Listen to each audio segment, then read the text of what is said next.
Okay, good evening. Yung nandito po sa harap natin, ito po yung Toyota Grandia Tourer. So, mas malaki siya, mas mataas, mas mahaba dito sa Grandia GL. So, meron po tayong isang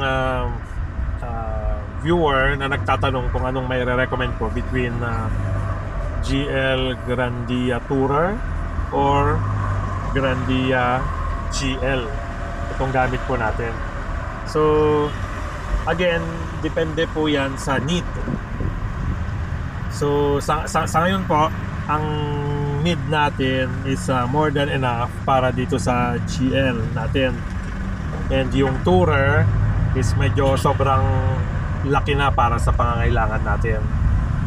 So, depende po yan kung saan natin gagamitin. So, normally, yung mga ganyang Tourer, ginagamit po yan sa mga VIP na pagsundo sa mga airports, hotels, and then sa mga politicians, mga artista. So, gusto po nila ng malakihang headroom para sa pangangailangan nila. Pero para sa atin, hindi po natin kailangan ngayon yan. So sa pagkuha ng mas malaki, pagdating sa comforts, siguro mas maganda. Though kasi hindi ko pa po nakita ang loob ng Tourer. Mas mataas, mas maluwag siguro. Yung legroom siguro ng in-between sa mga upuan, mas malaki. So yun po ang advantages ng mas malaking sasakyan. Pero in other side naman, magkakaroon ka naman ng restrictions. Sa ngayon po, let's say dito sa Baguio, maraming mga daanan na medyo makikipot. And in fact, itong Grandia GL natin na hindi Tourer, medyo may mga limitations na siya. So, how much more yung ganun na kalaki, kalapad at kataas. So like, let's say magpa-park tayo sa SM Baguio, sa underground or basement parking. Ang sa tingin ko po hindi na yun makakapasok kasi mas mataas, nakaumbok po kasi yung head nun. Tapos pagdating naman po sa cost, mas mahal po yun. So maintenance wise siguro parehas lang po yan kasi yung laki lang naman ang nagbago. So yun po yung mga kailangan nating i-consider kapag bibili po tayo. Ano po ba yung need natin? So yun po yung first step, yung identification ng need. Kasi mas madali pong mag-decide kapag alam natin kung para saan yung bagay or gamit na bibilin natin. Okay?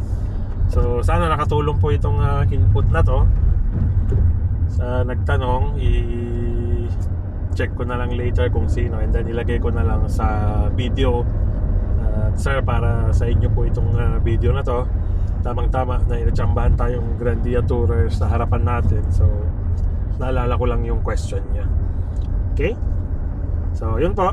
Pag sa tingin nyo yung mga restrictions ng height, yung length, yung width, hindi po issue sa inyo kasi mostly gagamitin nyo sa probinsya. Parking. Sa parking nyo malaki kasi malawak po yung ating lupain and talagang gusto po ninyo yon. So just go ahead po. So sa ngayon, kung sa akin po ang tatanungin ninyo, mas pipiliin ko po itong GL kasi ito lang po yung tamang-tama sa need namin. And aesthetics wise naman po, kung titingnan natin sa forma, mas gusto ko pa rin po ito kasi parang sobrang laki na niya. Parang yung Tourer po parang pumupunta na siya sa minibus size. So konting-konti na lang, parang pupunta ka na sa mga coaster, ganun. Pero medyo malayo pa naman sa coaster. I mean, medyo mahaba na siya para sa pang-araw-araw na gamit. Okay? So, yun po ang ating input sa ating viewer kung ano po ang ating mas recommended, kung Toyota Grandia GL or Toyota Grandia GL Tourer. Okay? So, yun lang po, and maraming salamat.